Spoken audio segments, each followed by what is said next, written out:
ಕಾಂಗ್ರೆಸ್ ವಿರುದ್ಧ ಶೋಭಾ ಕರಂದ್ಲಾಜೆ ತಮ್ಮ ಆಕ್ರೋಶವನ್ನ ಹೊರಹಾಕಿದ್ದಾರೆ. ಮೋದಿ ಅವರನ್ನ ನೈಸ್ ರೋಡ್ನಲ್ಲಿ ಇಳಿಸಲಾಯಿತು. ಪ್ರಧಾನಿ ಮೋದಿ ಅವರ ಭದ್ರತೆ ಲೋಪದ ಬಗ್ಗೆ ಚರ್ಚೆ ಆಗ್ತಾ ಇದೆ.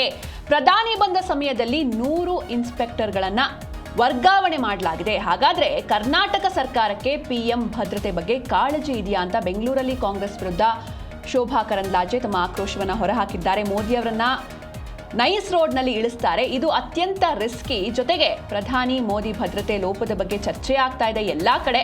ಪ್ರಧಾನಿ ಬಂದ ಸಮಯದಲ್ಲಿ 100 ಇನ್ಸ್ಪೆಕ್ಟರ್ಗಳನ್ನ ಅರ್ಜೆಂಟ್ ಆಗಿ ವರ್ಗಾವಣೆ ಮಾಡಿದ್ರು.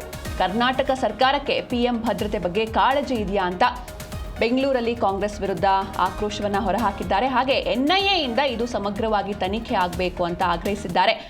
ಬೇರೆ ಕಡೆಗೆ ಹೋದಾಗ ಪ್ರಧಾನಿಯವರು ಪ್ರಪಂಚದ ಬೇರೆ ಬೇರೆ ದೇಶಗಳಿಗೆ ಹೋದಾಗ ಅಲ್ಲಿ ಅವರನ್ನ ಎಷ್ಟು ನೀಟಾಗಿ ಟ್ರೀಟ್ ಮಾಡ್ತಾರೆ, ಹೈ ಸೆಕ್ಯೂರಿಟಿ ಕೊಡ್ತಾರೆ. ಆದರೆ ನಮ್ಮ ದೇಶದಲ್ಲಿ ಅದರಲ್ಲೂ ಕರ್ನಾಟಕಕ್ಕೆ ಬಂದಾಗ ಅವರು ಈ ರೀತಿ ಭದ್ರತಾ ಲೋಪ ಕಂಡು ಬರ್ತಾ ಇದೆ. ಇದು ಕರ್ನಾಟಕ ಸರ್ಕಾರಕ್ಕೆ ಪ್ರಧಾನಿ ಭದ್ರತೆ ಬಗ್ಗೆ ಕಾಳಜಿ ಇದೆಯಾ ಎನ್ನುವಂಥ ಪ್ರಶ್ನೆಯನ್ನ ಶೋಭಾ ಕರಂದ್ಲಾಜೆ ಮಾಡಿದ್ದಾರೆ.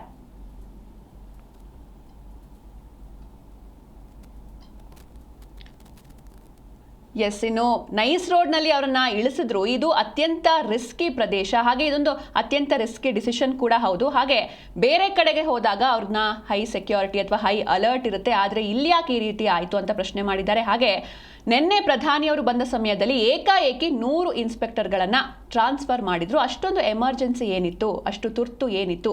ಜೆಲೆಟಿನ್ ಕಡ್ಡಿ ಕೂಡ ಸಿಕ್ಕಿದೆ, ವೈರ್ ಸಿಕ್ಕಿದೆ, ಯಾರು ತಂದ್ರು, ಯಾಕೆ ತಂದ್ರು ಎನ್ನುವಂಥ ಪ್ರಶ್ನೆಗಳನ್ನ ಶೋಭಾ ಕರಂದ್ಲಾಜೆ ಮುಂದಿಟ್ಟಿದ್ದಾರೆ.